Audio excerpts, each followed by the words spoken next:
Message de la 123e Assemblée plénière de la Conférence des évêques catholiques de Côte d'Ivoire. La paix, notre bien commun à préserver. Chers frères et sœurs, chers concitoyens, que le Seigneur de la paix vous donne lui-même la paix en tout temps et de toute manière. 2 Thessaloniciens, chapitre 3, verset 16. Au regard de l'histoire du salut, la paix apparaît comme l'une des dimensions essentielles de la bonne nouvelle que l'Église a mission d'annoncer. En effet, la mission qui consiste à bâtir un monde de paix et de concorde, signe de l'avènement du règne de Dieu, engage l'Église au plus profond d'elle-même et dans toutes ses composantes. Dès lors, en tant que communauté de foi et institution sociale, elle est investie d'une mission propre, nécessaire et distincte à accomplir en ce qui concerne la recherche de la paix. En conséquence, l'Église, à la suite du Christ, est chargée d'œuvrer sans cesse en faveur de la paix. Ce ministère constitue l'une de ses tâches premières et sa caractéristique la plus éminente. Eu égard à ce noble ministère, l'Église et ses pasteurs se sentent interpellés chaque fois que des hommes font peser sur le monde des risques de conflit, capables d'engendrer des discordes et des divisions entre les fils et les filles d'une même nation. Cette mission est d'autant plus justifiée que les joies et les espoirs, les tristesses et les angoisses des hommes de ce temps, des pauvres surtout, et de tous ceux qui souffrent, sont aussi les joies et les espoirs, les tristesses et les angoisses des disciples du Christ. Et il n'est rien de vraiment humain qui ne trouve écho dans leur cœur. Aussi, nous, vos frères, archevêques et évêques de Côte d'Ivoire, fidèles à notre mission prophétique de veilleurs, voulons adresser ce message d'apaisement aux fidèles du Christ, ainsi qu'à tous les habitants de notre pays. 1. Le constat d'une montée de tension à la veille des élections locales. Dans quelques mois auront lieu les élections locales en Côte d'Ivoire.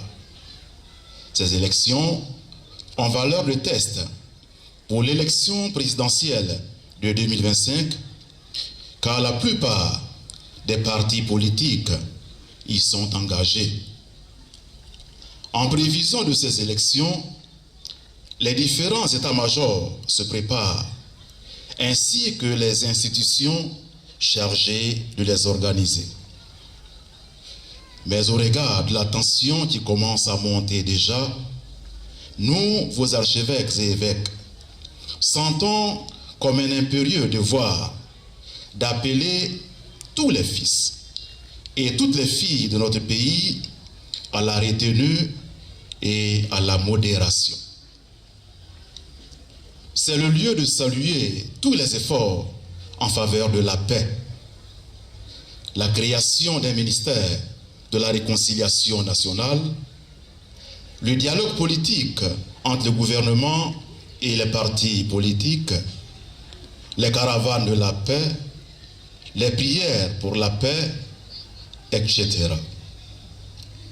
Ces acquis permettent aujourd'hui à notre pays de connaître un climat de paix relative.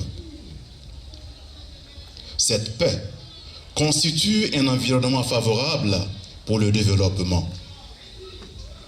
Cependant, cette paix demeure encore fragile et précaire, dans la mesure où la paix, ce n'est pas seulement le silence des armes. De fait, les crises successives que notre pays a connues au cours de ces dernières décennies ont laissé des plaies profondes qui ont du mal à se cicatriser.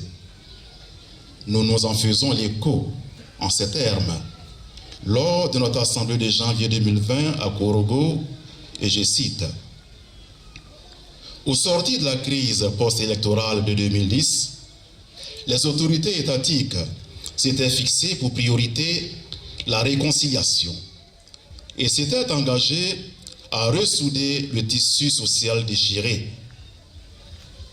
Ce grand chantier avait suscité un immense espoir.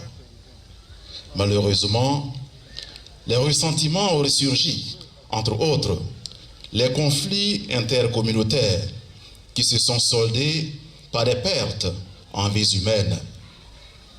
Ces conflits ont montré combien les cœurs ne sont pas encore apaisés et que tout peut exploser à tout moment. » Fin de citation.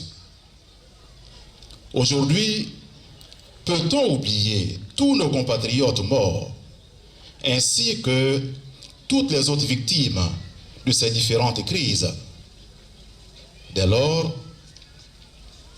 il est de la responsabilité de tous et de chacun de mettre tout en œuvre pour ne plus que le sang de nos concitoyens coule à nouveau. Cela passe par un engagement collectif à travailler ensemble pour éviter tout ce qui serait de nature à nous replonger dans la spirale de la violence avec ses conséquences désastreuses. Il est clair que l'objectif que nous devons tous rechercher, c'est le bien de la Côte d'Ivoire et de ses habitants, car le pouvoir n'est pas une fin en soi. Il en résulte une interpellation pour tous, à emprunter le chemin de la décrispation politique et sociale, pour que les élections locales qui pointent à l'horizon se déroulent dans le calme, la quiétude et la paix. Toutes choses utiles pour la stabilité, le développement et le bien-être des populations. Pour garantir cette paix sociale, gage d'un développement harmonieux et intégral, il est impérieux d'organiser des élections libres, transparentes, justes, crédibles, inclusives et paisibles. 2. Appel à œuvrer ensemble pour la paix. Dans le souci de préserver notre bien commun qu'est la paix, et au regard de la tension perceptible dans notre pays à l'approche des élections locales, il nous semble urgent, nous, vos frères, archevêques et évêques, de vous lancer cet appel. Au peuple de Côte d'Ivoire, chers compatriotes, la Côte d'Ivoire est un bien inestimable pour nous tous. Nos aînés nous l'ont légué en héritage. Nous devons à notre tour transmettre ce bien aux générations futures. Travaillons donc à éviter tout ce qui pourrait compromettre la paix et l'avenir de cette terre d'espérance. Pour ce faire, évitons toute forme de violence afin de garantir à tous et à chacun une paix durable, condition d'un développement profitable à tous. Aux jeunes, chers jeunes, vous êtes le présent et l'avenir de ce pays. Nous sommes conscients des difficultés que vivent bon nombre d'entre vous. Cependant, nous vous demandons d'être vigilants et de ne pas vous laisser manipuler et instrumentaliser par vos leaders politiques ou religieux. Aux gouvernants. Chers gouvernants, comme vous le savez, il n'y a pas de paix sans justice. Il vous revient donc d'œuvrer pour une justice équitable, condition sine qua non pour la paix, préalable à tout développement. Dans ce sens, nous vous encourageons à créer les conditions favorables au bon déroulement des élections à venir en vue d'une paix réelle et durable.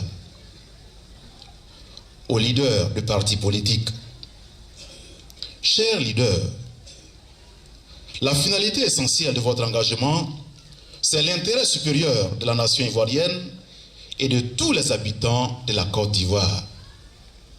Au regard de l'horizon qui commence à s'assombrir à l'approche des élections locales et en prévision de l'élection présidentielle de 2025, nous vous appelons à l'apaisement et à la retenue.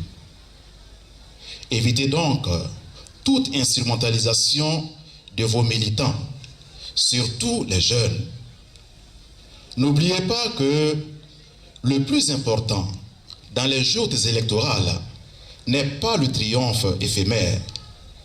Le plus important est ce qu'on fait pour le bien commun, le service de tous. Car la victoire de la démocratie, c'est d'abord et avant tout, et après tout, la victoire de la non-violence et l'acceptation dans l'humilité et la sérénité de la défaite. Aux guides religieux, nous, guides religieux, de par notre mission, nous sommes des guetteurs. Nous sommes appelés à être des hommes et des femmes de vérité, de paix, d'unité et de justice. La dimension prophétique de notre mission est indéniable. Dans l'exercice de notre ministère, soyons des artisans de paix, par nos paroles et nos actions, afin que la nation ivoirienne redevienne ce havre de paix qu'elle n'aurait jamais dû cesser d'être. Travaillons donc à une véritable réconciliation, source de cohésion sociale dans tout le pays. Aux médias. Aux hommes et femmes de médias, votre mission première est d'informer et de former nos concitoyens. Cette mission doit s'exercer dans la vérité et dans l'équité. Nous vous prions d'éviter toute forme d'instrumentalisation des médias qui serait dommageable à la paix et à la quiétude de nos populations. Chers frères, chères sœurs, chers concitoyens, l'amour pour notre patrie et le respect de la mémoire de nos compatriotes morts au cours des crises successives que notre pays a connues nous obligent à tout mettre en œuvre pour nous éviter une autre guerre. C'est dans cet esprit que lors de notre assemblée plénière, ici même à Agoville en 2019, nous lancions cet appel, et je cite, « Tous, désarmons nos cœurs, nos bouches et nos bras, car il y va de la vie de notre nation. Acteurs politiques, jeunes, hommes et femmes de médias, guides religieux, évitons-nous une autre guerre. » Fin de citation. Que par l'intercession de la bienheureuse Vierge Marie, Notre-Dame de la paix, son Fils unique, le Prince de la paix, accorde à chaque habitant de ce pays d'être un véritable artisan de paix. Vos frères, archevêques et évêques de Côte d'Ivoire, je vous remercie.